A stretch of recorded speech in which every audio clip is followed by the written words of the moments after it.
Isaac de Ninive, dit le Syrien, mais à tort, est né dans la région de Beth-Katraï, l'actuel Qatar, au 8e siècle. En digne fils de pêcheur de perles, il a su très tôt débusquer la plus précieuse et la plus belle d'entre elles, celle du royaume des cieux. Merveille en vue, et malgré son jeune âge, Isaac a tout vendu et tout quitté pour l'obtenir, pour la contempler. À dire vrai, comment? En devenant moine. Sa réputation de sainteté s'est aussitôt répandue comme une traînée de poudre dans tout l'empire perse, si bien que les habitants de Ninive l'ont réclamé comme évêque. Il a accepté puis abdiqué 5 mois plus tard, préférant la vie humble du solitaire à l'arbitrage de querelles et d'héritage, ce à quoi semble-t-il se résumer sa charge épiscopale. Isaac s'est alors retiré dans la montagne iranienne avant de s'enfuir au monastère de Rabban Chabour.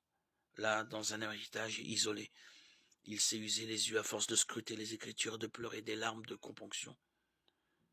Son humilité et sa frugalité attiraient à lui nombre d'âmes en quête d'une parole de sagesse, nombre de disciples à qui, peu avant sa mort, l'ermite aveugle a dicté ses réflexions.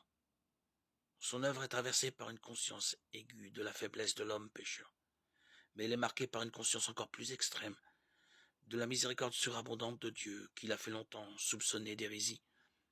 Les attaques à l'encontre de son enseignement, de sa vision trop miséricordieuse du Seigneur, ne l'ont en rien ébranlé. Au contraire, de même qu'une source qui coule d'abondance ne saurait être bouchée par une poignée de poussière, de même la compassion du Créateur ne saurait être vaincue par la malice des créatures. Martelait-il. Pour Isaac, le seul vrai mal, finalement, est de désespérer de la miséricorde de Dieu. Ainsi, mu par une compassion, une espérance folle, l'homme de Dieu espérait-il le salut de toute la création, y compris celui du diable. Ainsi allait-il jusqu'à croire l'enfer vide dans un grand élan qu'il résumait en ces termes. Crois que Dieu est miséricordieux.